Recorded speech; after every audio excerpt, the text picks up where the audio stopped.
رمضان المبارک نیکیوں کا سیزن ہے۔ ہم نے پچھلی ملاقاتوں میں ان نیکیوں کے حصار اور ان کی حفاظت اور ان کے بچاؤ کے کچھ مشورے آپ کو دیے تھے کہ نیکی کرنا اس وقت خوشی کی بات ہے جب نیکی بچ جائے اور نیکی کی بھی صحیح قبول بھی ہوئی، پھر خرچ بھی کر دی، اور جب اس کے ثواب کی ضرورت تھی اس وقت اکاؤنٹ خالی تھا، تو پھر نیکی کا کوئی فائدہ نہیں ہے۔ اس لیے پرہیز پہلے اور علاج بعد میں۔ تو ہم نے پرہیز آپ کے سامنے رکھے کئی قسم کے، جن کا خلاصہ یہ ہے کہ اس بندے کی نیکی قبول نہیں ہوتی جو اللہ کے ساتھ شرک کرنے کا جرم کرتا ہو، اس کی نیکی قبول نہیں ہوتی۔ وَقَدِمْنَا إِلَىٰ مَا عَمِلُوا مِنْ عَمَلٍ فَجَعَلْنَاهُ هَبَاءً مَنْثُورًا۔ اللہ کے ناموں میں، اللہ کی صفتوں میں، اللہ کے اختیارات میں، اللہ کی قدرتوں میں کسی کو اللہ کا حصے دار نہیں بنانا، تعویلیں کر کر کے نہیں بنانا ہے۔ اللہ کو وحدہ لا شریک تسلیم کرنا ہے۔ تمام قسم کے تقرب کی جو صورتیں ہیں، عبادتیں ہیں، وہ اللہ کے لیے خاص کرنی ہے۔ صدقہ ہے، خیرات ہے، منت ہے، دعا ہے، اللہ کے راستے میں خرچ کرنا ہے، سجدہ ہے، جو بھی نیکی ہے وہ اللہ کے لیے اور بس اللہ کے لیے۔ انما نطعمکم لوجہ اللہ لا نرید منکم جزاء ولا شکورا۔ اللہ نے نہ کسی سے عشق کیا ہے، نہ اللہ کی کوئی اولاد ہے، نہ اللہ کی کوئی بیوی ہے، نہ اللہ کا کوئی حصے دار ہے، نہ اللہ کو کسی کام پر کوئی مجبور کرنے والا ہے، نہ اللہ کو کوئی روکنے والا ہے۔ وہ اپنی مرضیوں کا مالک ہے، وہ مسبب الاسباب ہے، وہ قدرتوں والا ہے۔ کائنات کو اسی نے بنایا، الا لہ الخلق والامر، اور وہ اس بات کا حق رکھتا ہے کہ بندہ اسی ایک کی بندگی کرے۔ یہ تو کلیئر ہے، اس کے بغیر تو یوں کہیں کہ کھاتا کھلتا ہی نہیں ہے۔ جس بندے کے عقیدے اور نظریے میں جھول ہوگا اس کی کوئی نیکی شمار ہی نہیں ہوگی۔ دوسری بات اتباع سنت کی کہی گئی کہ آپ کا ہر عمل نبی صلی اللہ علیہ وسلم کی تعلیم کے مطابق ہونا چاہیے۔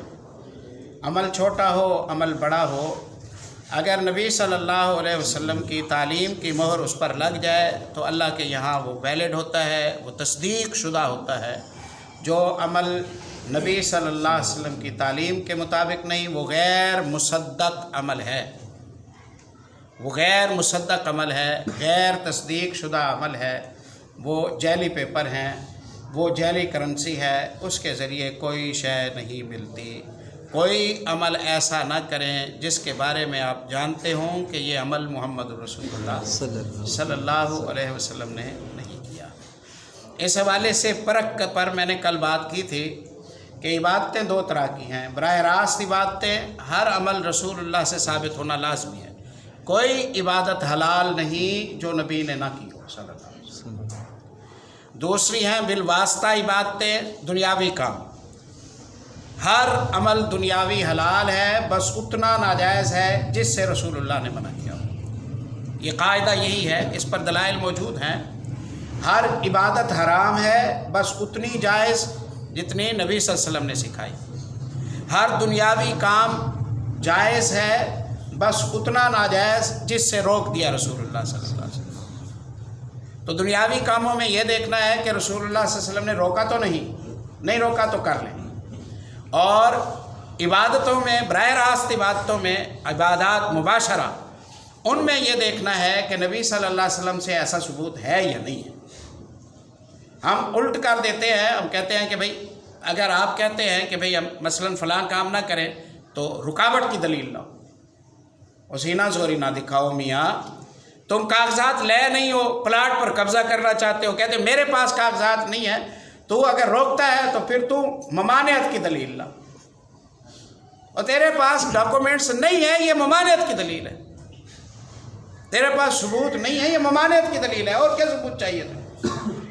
اگر اسی طرح کسی کو دیا جاتا، لدّ الناس، نبی صلی اللہ علیہ وسلم فرماتے ہیں، لوگوں کے دعووں پر انہیں دیا جاتا تو لوگوں کے مال بھی ہڑپ کر جاتے، لوگوں کے گھر بھی اور لوگوں کی املاک بھی اپنے قبضے میں لے لیتے۔ تو رکاوٹ کی دلیل لا۔ تو رکاوٹ کی دلیل لا، تو رکاوٹ کی دلیل نہ، ثبوت لیا جاتا ہے عبادت کا، ثبوت لیا جاتا ہے، ثبوت نہ ہونا اس کے بے اصل ہونے کی دلیل ہے، یہ اصولی بات ہے۔ ہاں دنیاوی کاموں میں ثبوت نہیں چاہیے۔ کل لوگ گدھوں پر سوار ہوتے تھے، گھوڑوں پر، خچروں پر، اونٹوں پر سوار ہوتے تھے، آج لوگوں نے گاڑیاں بنا لی ہیں، جہاز بنا لیے ہیں۔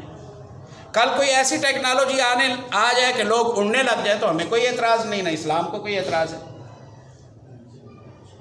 کل انسان کام کیا کرتا تھا، اب اس کا کام مشین کر دیتی ہے، ہمیں کوئی اعتراض نہیں ہے۔ والذی خلق لکم ما فی الارض جمیعا، زمین میں جو کچھ ہے اللہ نے تمہارے لیے پیدا کیا ہے۔ ہاں جس چیز کو استعمال کرنے سے روکنا تھا نا، کھلے لفظوں میں کہہ دیا ہے، یہ نہ کرو، یہ نہ کھاؤ، اسے نہ پہنو، اس طرح کی کمائی جائز نہیں ہے۔ بس جہاں جہاں نشان لگا دیے ہیں کہ یہ منع ہے، ان سے رک جاؤ، باقی سب جائز ہے۔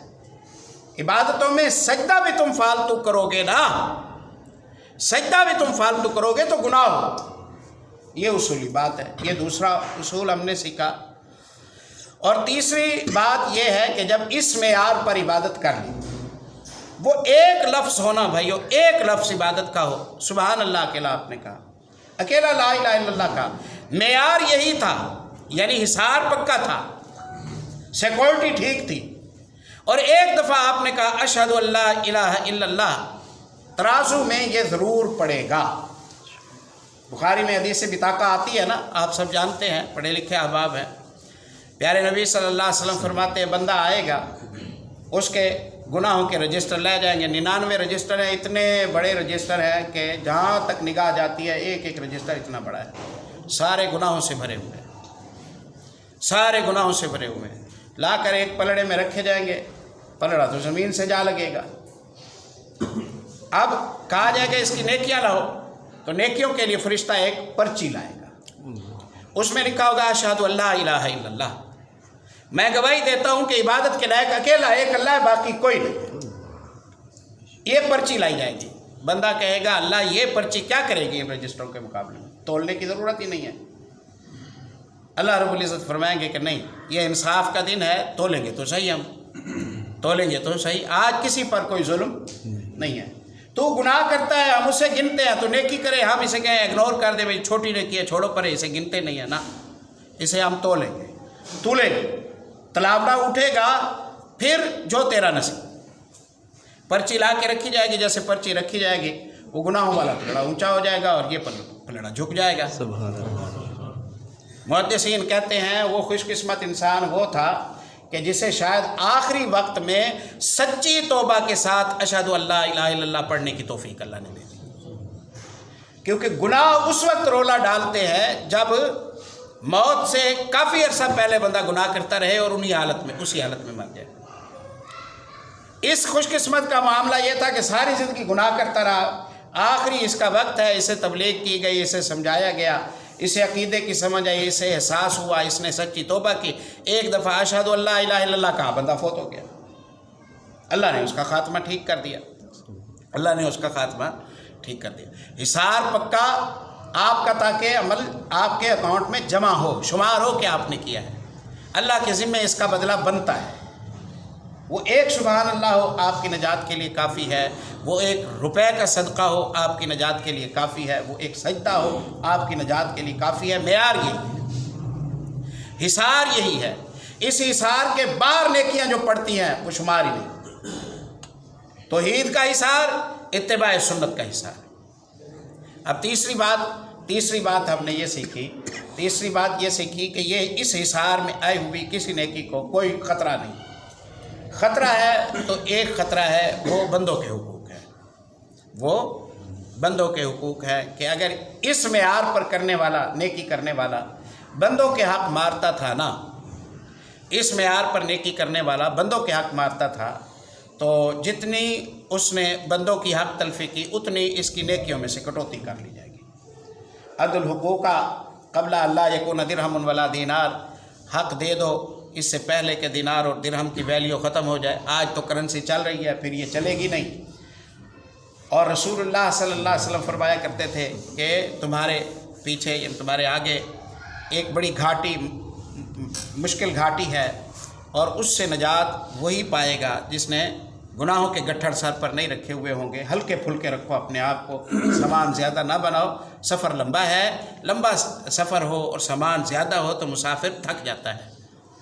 تو لا ینجو منہا الا کل مخف، ہلکے پھلکے ہوگے تو نجات پا جاؤ گے، اور اگر حساب کے پروسیس میں پڑ گئے اور آڈٹ ہونے لگ گیا تو رولے میں آ جاؤ گے۔ اللہ محفوظ فرمائے۔ تو تیسرا ہے حقوق العباد کا سلسلہ، تیسرا ہے حقوق العباد کا سلسلہ۔ یہ 3 احتیاطیں روزانہ یاد دلائیں اپنے آپ کو، صبح یاد دلائیں، شام کو یاد دلائیں، سحری کے وقت، افطاری کے وقت، چلتے پھرتے ہر موقع پر یہ یاد رکھیں کہ آپ کا عمل کس معیار پر ہے۔ آپ کے عمل کو آپ کا خلق کھا تو نہیں رہا، شرک کی آمیزش تو نہیں ہے، بدعت کی آمیزش تو نہیں ہے، اتباع سنت کے مطابق ہے یا نہیں ہے۔ اسے بار بار دیکھتے رہیں، اسے بار بار دیکھتے رہیں۔ اس میں کوئی خلل آ گیا، اس میں کوئی خلل آ گیا تو آپ کا عمل خطرے سے خالی نہیں ہے۔ یہ ہو گیا۔ اب عمل ہے 2 طرح کے، اب عمل ہے 2 طرح کے۔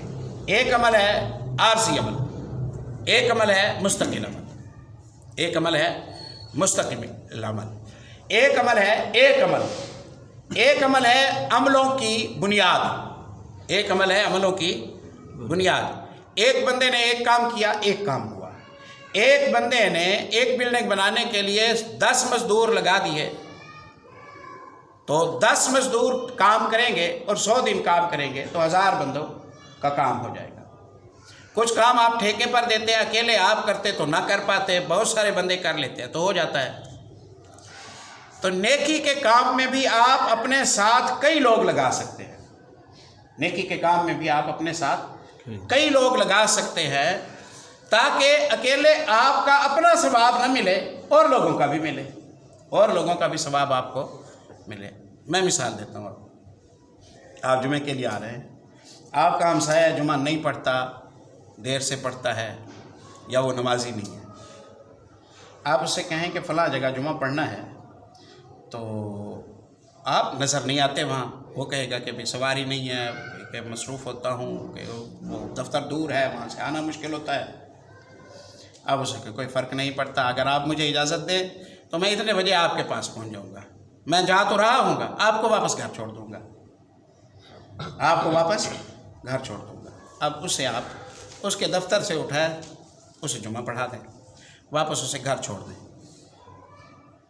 وہ آئے گا یہاں، سنے گا، یہاں مسجد میں مطلب سنے گا، اس کے دل میں بات آئے گی، گھر جا کے تبلیغ کرے گا، اولاد کو نماز کی نصیحت کرے گا، اپنا نظریہ بہتر ہوتا جائے گا، اس کا نیکی کے راستے پر آئے گا، نسل سنورتی جائے گی۔ آپ نے تو ایک کام کیا نا، جس میں آپ کا کوئی خرچہ بھی نہیں ہوا، 10 منٹ آپ نے لگایا، بس 5 منٹ لگایا آپ نے، 5 منٹ لگائے۔ اب اس کا جتنا کام ہے وہ آپ کے کھاتے میں پڑتا گیا، وہ اس کا جتنا کام ہے وہ آپ کے کھاتے میں پڑتا گیا۔ رمضان المبارک میں اکیلے ایک بندے آپ کتنی نیکیاں کر لیں گے، تو اور لوگوں کو لگا دیں ساتھ، ذریعہ بن جائیں۔ میں کہا کرتا ہوں کہ یہاں مسواک کثرت سے رکھیں، تاکہ نمازی مسواک لیں، مسواک کر کے وضو کر کے نماز پڑھیں، انہیں 1 پر 70 کا ثواب ملے گا، اور 20 روپے خرچ کرنے والے کو بھی ان کی نماز کا ساتھ ثواب ملتا جائے گا۔ دعائیہ کارڈ رکھ دیں، مولوی صاحب بیان کرتے ہیں اذکار کیا کرو، اذکار کیا کرو، کہتے ہیں ٹھیک ہے کریں گے، ہوتے کیا ہے کوئی پتہ نہیں ہے، کہاں لکھے ہوئے ہیں کوئی پتہ نہیں ہے، کیسے کرنے ہیں کوئی پتہ نہیں ہے، کب کرنے ہیں کوئی پتہ نہیں، ذہن تو بنتا ہے، آگے راستہ نہیں ملتا اس لیے نہیں ہوتے۔ یہاں کارڈ رکھ دیں، یہاں کارڈ رکھ دیں، بندہ چپ چاپ کارڈ کو اٹھائے گا، جیب میں رکھے گا، فجر کے بعد بیٹھ کے دیکھ کے پڑھے گا، 8 دن پڑھے گا، اس کے بعد یاد ہو جائیں گے۔ گھر رکھے گا، اس کی زوجہ پڑھے گی، اس کے بچے پڑھیں گے، چلتا جائے گا۔ یہ ختم ہو جائے اور رکھ دیں، ختم ہو جائے اور رکھ دیں۔ اب ایک بندے نے 1000 کا خرچہ کیا اور پورے نمازیوں کی نمازوں کا ثواب اور ان کی نیکیوں کا ثواب اور ان کی دعاؤں کا ثواب اپنے کھاتے میں جمع کراتا گیا۔ اس طرح کے کام تلاش کریں، بس کفایت کرتے ہیں۔ اللہ عمل کی توفیق۔